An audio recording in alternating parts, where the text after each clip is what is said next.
Online classes में स्वागत है। आप हैं राहुल सर के साथ।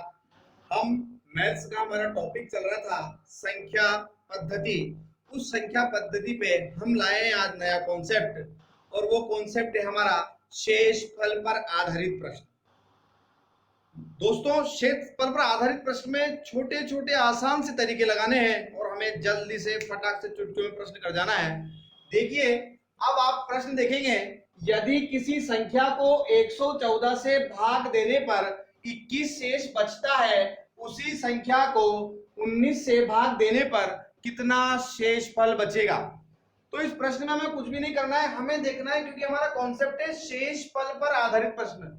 तो हमें क्या करना है, यहाँ ये जो वाला शेषफल है और जो आने वाले भाग देने की बात चल रही है, बस उसका भाग लगा दीजिए। इसको हमें पुट करना है ऊपर और भाग लगाना है 19 का। तो जो हमारा आएगा आंसर शेषफल होगा, वही जो शेषफल होगा 19 एकम 19, बचा कितना, शेषफल 2। यहाँ ध्यान रखना है, यहाँ होना चाहिए शेषफल कितनी बार भाग गया, हमें उससे कोई लेना देना नहीं है, हमें तो आना चाहिए शेषफल, और जो शेषफल आएगा वही हमारा आंसर होगा शेषफल। देखो दोस्तों, कितना आसान तरीका।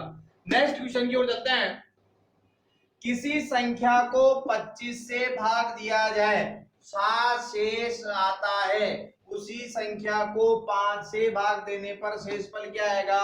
वही कॉन्सेप्ट है, किसी संख्या को 25 से इससे भाग देने पर ये शेष आया, उसी संख्या को किससे भाग दे क्या शेष आएगा। तो हमें कुछ नहीं करना है, जो शेषफल है उनको ऊपर लिखिए, आने वाले किससे भाग देना है, 5 से। तो जो शेषफल आएगा, क्योंकि हमारा कॉन्सेप्ट क्या है, शेषफल पर आधारित प्रश्न, यहाँ भाग गया एक बार, शेष बचा 2, तो जो शेष बच रहा है वही हमारा शेषफल है और आंसर भी हमारा वही होगा। देखो दोस्तों, कितना आसान तरीका। अब बढ़ते हैं, थोड़ा सा अगर प्रश्न का लेवल बढ़ जाए, इसी प्रश्न में अगर आ जाए, देखो अगला प्रश्न, यदि किसी संख्या को 35 से भाग दिया जाए तो 4 शेष बचता है, उसी संख्या के वर्ग को 5 से भाग दिया जाए तो शेषफल होगा।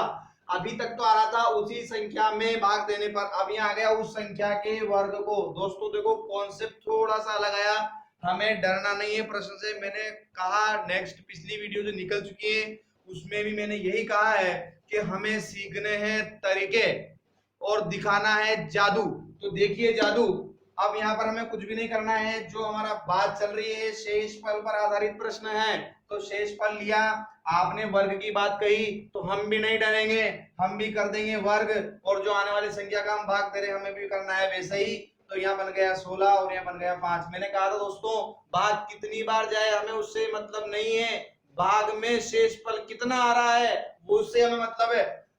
3 बार गया हमें कोई मतलब नहीं है, शेषफल आया कितना, 1, और ये हमारा क्या होगा, आंसर होगा। मित्रों देखिए, कॉन्सेप्ट होना चाहिए और जादू अपने आप दिखता है। अब देखिए नेक्स्ट क्वेश्चन, किसी संख्या को 17 से भाग दिया जाए तो 2 शेष बचता है, उसी संख्या के घन को 3 से भाग दें तो कितना शेषफल होगा।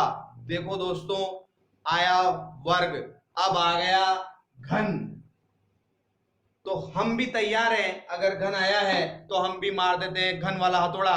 और देखिए हमें भी क्या करना है, शेषफल पर आधारित प्रश्न है, 2 का हमें भी लगा देना है घन और दिखा देना है हमारा जादू।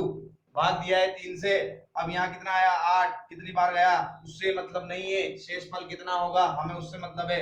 2 बार भाग गया हमें कोई मतलब नहीं है, लेकिन शेष कितना बचा, 2 बचा, और हमारा यही क्या होगा आंसर, शेषफल। देखो दोस्तों, गणित एक ऐसा विषय है जिसमें आसानी से सफलता प्राप्त की जा सकती है। यहाँ किसी प्रकार का रटना नहीं है, बहुत सारे ढेरों सूत्रों का अंबार हमारे यहाँ नहीं है। हमारी क्लासों का माध्यम है बच्चों को सिखाना और इतनी जल्दी प्रश्न का उत्तर दे दे कि बच्चा कंपटीशन में फटाफट हो जाए। नेक्स्ट क्वेश्चन देखिए, यदि 2 संख्याओं को जब 18 से भाग दिया जाए, क्वेश्चन बढ़ रहा है, हमारा लेवल भी बढ़ रहा है, लेकिन हमारी क्लासेस का खासियत है जो प्रश्न जितना बड़ा तरीके से आएगा हम उसे उतनी ही तरीके से चुटकियों में सोल्व कर देंगे। देखिए, यदि 2 संख्याओं को जब 18 से भाग दिया जाए तो क्रमशः 3 और 2 और 3 शेष बचता है। यदि उन दोनों संख्याओं के योग को 18 से भाग दिया जाए तो शेषफल क्या होगा। देखो यहाँ पर बात चल रही थी वर्ग की, हमने कर दिया वर्ग। यहाँ पर बात चल रही थी घन की, हमने कर दिया घन।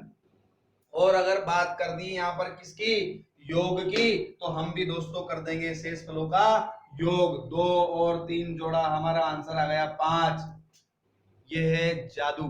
दोस्तों आप इस प्रकार की क्लासों के माध्यम से यही चीज सीख सकते हो। धन्यवाद।